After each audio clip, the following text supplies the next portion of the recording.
years. That's the reason women were confined to doing daily chores. That's the reason that is where we are standing today.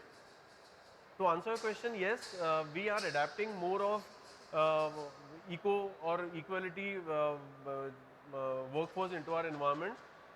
Ergonomically, nothing is changed. The sitting environment, everything is the same for both. But the moods vary. A female has her own mood requirements. There is a time zones that she passes through, which have to be addressed against what a male, because males are a very stereotyped. They would not want any. The variations of mood that one sees is not as diverse, and I may invite criticism from from the female sitting here, but that's fine. That's my. I deserve the right to be wrong, but that's how it is, and. When I try to understand that where has this come from, so I found that till puberty, say till the age of 14, a male and female are same. The biological characteristics of a boy is as equal to as a girl. But post puberty, the testosterone hormones, they develop much more faster in a male, which actually help him to build his muscles. Whereas it is estrogen within females who then develop the more feminine characteristics. And what happens is that because of the muscular power which has been there, the men folk have suppressed the female folk over the years, and so it will take time. So I know, but the sooner we wake up, the faster it is. It needs a drastic shift. If we take another 500 years to grow or improve ourselves, it will take tens of tons of such conferences to elevate. But if the mindset happens, if because the productivity is, if you we have to work towards strengths. If I engage an employee to his or her strength, then I achieve maximum productivity out of it. But if I engage an employee just for equality, yes, you are a female, I'll give you the equal job that a male is doing, and now even though you are not used or made to do it, I'll expect a good productivity out of you. Then I am again losing out to it. So one has to play on individual strengths on gender basis, and then give them the right job, which will then ultimately improve the productivity. So Mr. Nilesh actually focused on something which is become a battle of the century, the battle of the sexes. So rather than focusing on who is bigger or who is greater, it's more on giving the right person with the right aptitude and the right inclination, the right job. So everybody is equally treated, and the best person takes the job, and the best person gives the result. A very nice approach to this. Coming to Mr. Sajid, Mr. Larry, I'd like to, we came to know that you're a black belt, sir, in karate, judo karate? Karate. Yeah. So how many women have you trained, and what do you think in terms of self-defense needs to be done? Should women learn self-defense first and foremost, so that they are able to manage themselves in a hostile situation? And second thing is, how does engaging and learning self-defense empower a woman? Firstly, to answer, yes, definitely, martial arts is something which changes the mindset of a person, whether it's a male or female. If we look at India, the way it is divided geographically, the mindset of a person living in the north is very different than the audience or the people in the west, and the person in the south is again very different from the person in the east. Uh, if we only talk about martial arts, this debate can go on and on. But yes, of course, it does improve the entire structure, the entire mental level, the confidence, and everything of a person. So that is one thing which everybody should do. All the women should do, all the men should also do, whoever are not doing it. Secondly, as far as today's scenario is concerned, I just, because we are also actively working with the fire department, uh, just in Bombay, the Bombay Fire Brigade has, I think, recruited around 400 plus women firefighters. So you are seeing where the change is coming from. It has happened in the West. West means in Maharashtra. It's not happened in the north. It should happen there. It should happen in the east, and all these things should happen. Uh, Generic, if we talk about, yes, in terms of firefighting, uh, we give training programs and we conduct evacuation drills and all these particular aspects also in large corporate companies. The leader is always the woman over there. So, when I read this topic or the subject on gender and all, just like how Dr. Nilesh said, I was also a little, hesitant. But I said, no, I think we've evolved much, much, much more, especially where architecture is concerned, firefighting is concerned, HVAC is concerned, entire gamut of safety is concerned, everywhere. Yes, of course, the problems do remain that, you go out at 1 o'clock in the night and all in places like, UP and all those places, these type of problems are happening. But again, if we look at it, if you come to Bandra or you come to the South Mumbai side and you see the women, I think they are walking more confidently than the men also today. So, this is my perspective on this.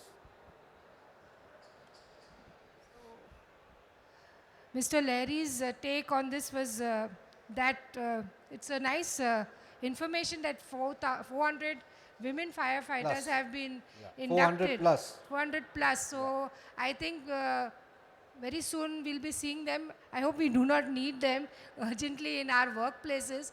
But the fact that more women are getting inducted into this safety gamut is showing the way that it's not about the who is greater, which sex is greater. It's basically the aptitude and the inclination. And I'd like to take this opportunity to ask another question to Mr. Suresh.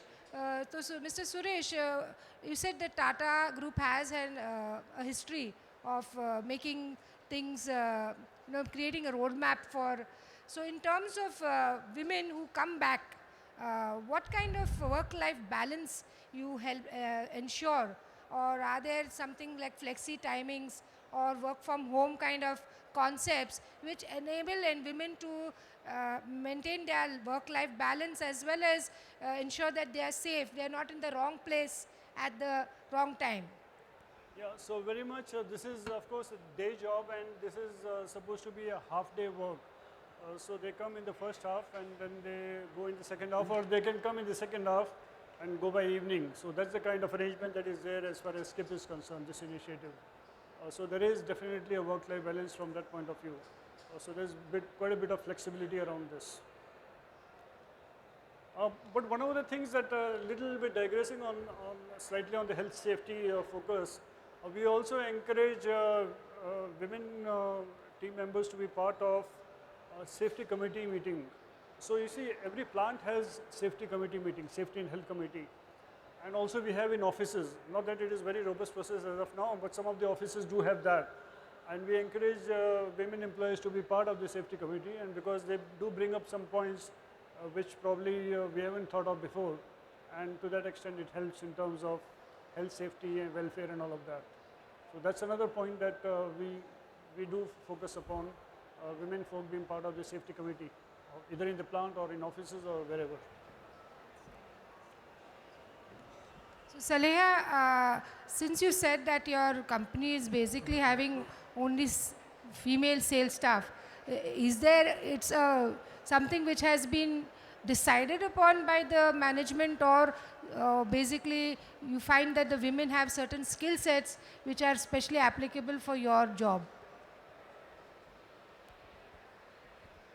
So before I answer that question, we were at a healthcare conference, a typical CME that doctors have every few months or so.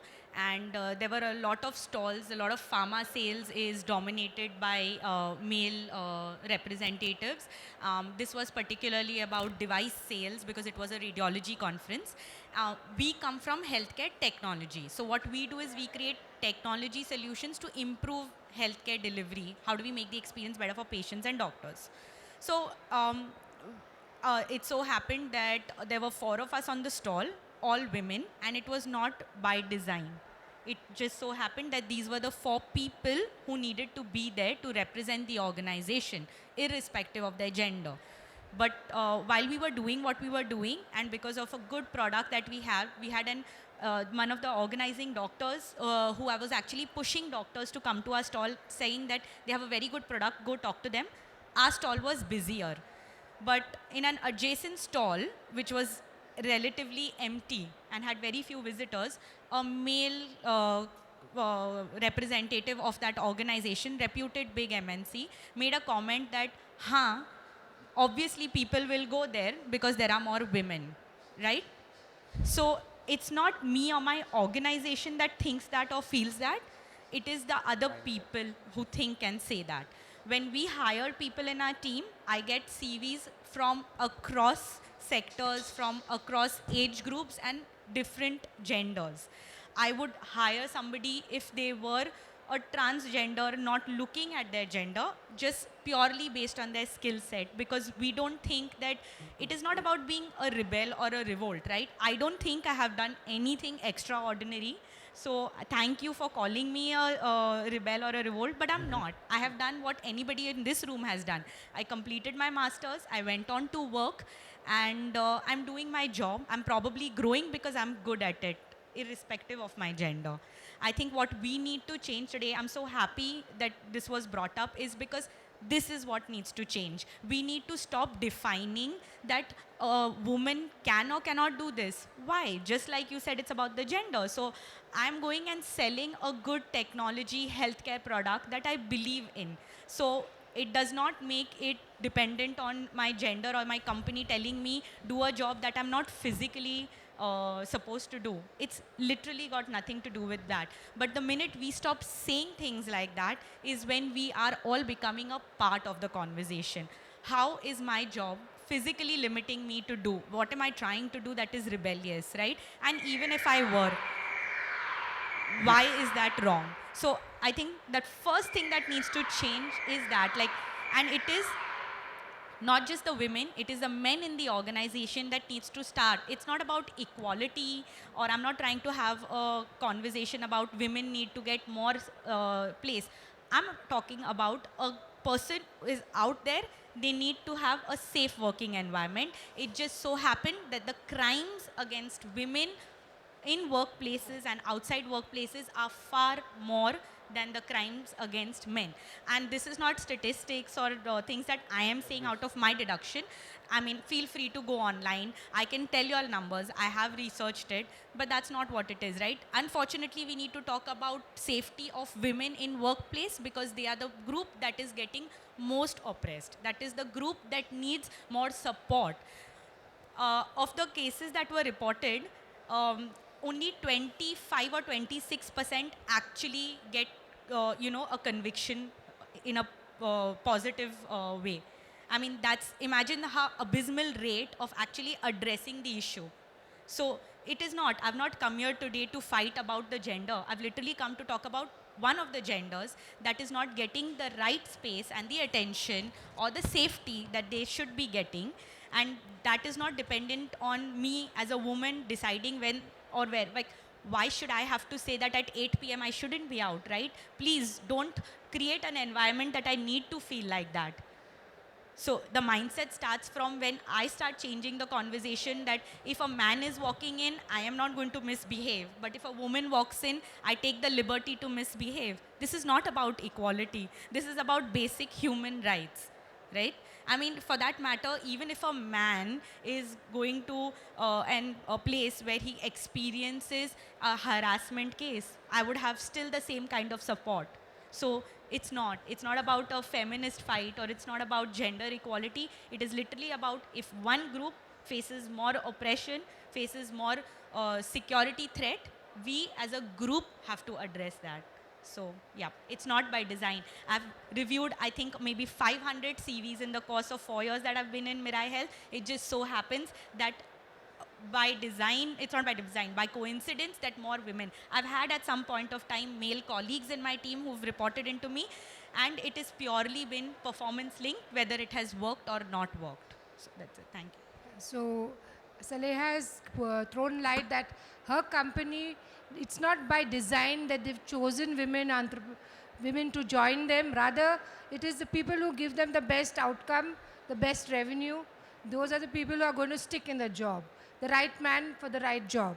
I'd like to here ask Mr. Nilesh, sir, do you think that this platform of occupational health and safety, and especially in terms of gender, should be more organized or should be internationally spoken about, so that there is more policy and there is some kind of benchmarking to improve this gender gap which we are experiencing right now?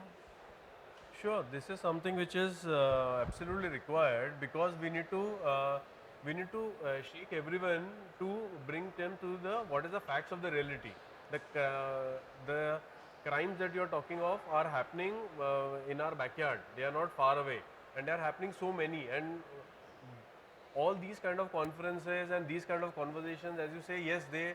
But my opinion is that we should not forget the basic understanding about equality and about what needs to be about changing of the mindset.